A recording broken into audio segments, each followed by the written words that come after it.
야외 활동을 많이 하는 시기에는 팔 올릴 때 어깨 통증과 같은 증상을 자주 겪을 때가 있습니다. 특히 어깨 통증은 회전근개 파열일 수 있습니다. 그러므로 어깨에 발생한 통증을 단순 근육통으로 치부하지 않는 것이 중요합니다. 그럼에도 불구하고 중년의 많은 분들은 오십견으로 착각하고 조기 발견의 기회를 놓칠 때가 많습니다. 회전근개는 4개의 근육으로 구성되어 있습니다. 이러한 힘줄은 어깨 관절을 안정시키고 팔을 머리 위로 올리는 것을 용이하게 합니다. 또한 상완을 모든 방향으로 움직이는 것을 담당하는 어깨 근육인 사망근이 수축할 때 힘의 방향이 이동하는 것을 막는 역할을 합니다. 팔을 부드럽게 움직이려면 강력한 회전을 필요로 합니다. 여기서 어깨 관절에 과도한 스트레스를 주거나 어깨 탈구, 어깨의 과용, 노화에 따른 퇴행성 변화, 팔을 뻗다가 넘어지거나 어깨에 상당한 충격이 가해지면 이들 4개의 근육 중 하나 이상에서 힘줄 파열이 발생해 팔 올릴 때 어깨 통증이 나타날 수 있습니다. 대부분 중년 이상의 사람들에게서 발생하는데 이 나이가 되면 혈액순환 장애와 근육 약화가 더 만연해지는 게 원인입니다.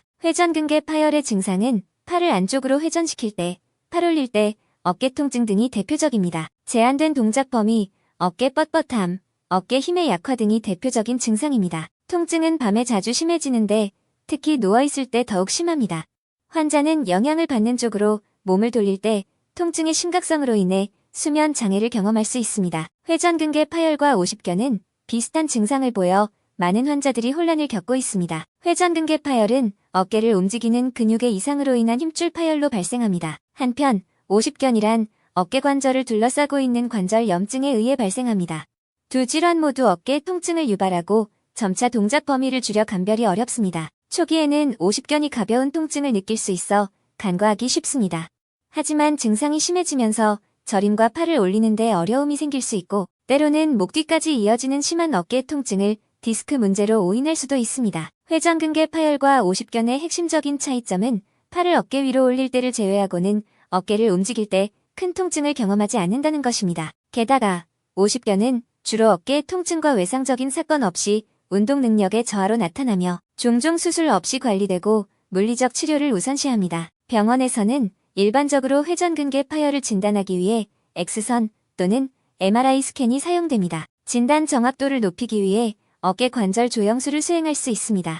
그러나 개인은 의사의 치료를 받기 전에 자가 진단을 수행할 수 있습니다. 조기 발견이 중요하며 자가 진단을 통해 개인이 증상을 보다 효과적으로 인지할 수 있어 병원에서 상세한 진단이 용이합니다. 자가 진단 방법을 통하여 회전근개 파열 여부를 판단할 수도 있습니다. 첫 번째 방법은 플라스틱 병이나 콜라캔을 손에 들고 엄지손가락이 땅을 향하도록 팔을 안쪽으로 회전시켜 팔을 어깨 위로 힘 있게 올리려고 시도하는 것입니다. 만약 이 과정에서 어깨에 통증이 심하거나 팔을 들어 올릴 수 없는 경우 회전근개 파열일 수 있습니다. 회전근개 파열을 방지하려면 과도한 근육 사용을 피하는 것이 중요합니다. 역도나 무거운 들어 올리기와 같은 활동을 하기 전 발생할 수 있는 충격에 대비하고자 어깨 스트레칭을 하셔야 합니다. 규칙적인 스트레칭은 일상적인 활동으로 인한 회전근개의 압력을 줄이는 데 도움이 됩니다. 아령이나 스트레칭 후 팔굽혀펴기와 같은 운동을 통해 어깨 근육을 강화하면 어깨의 안정성을 더욱 높일 수 있습니다. 어깨 통증을 방치하면 치료 기간이 길어지고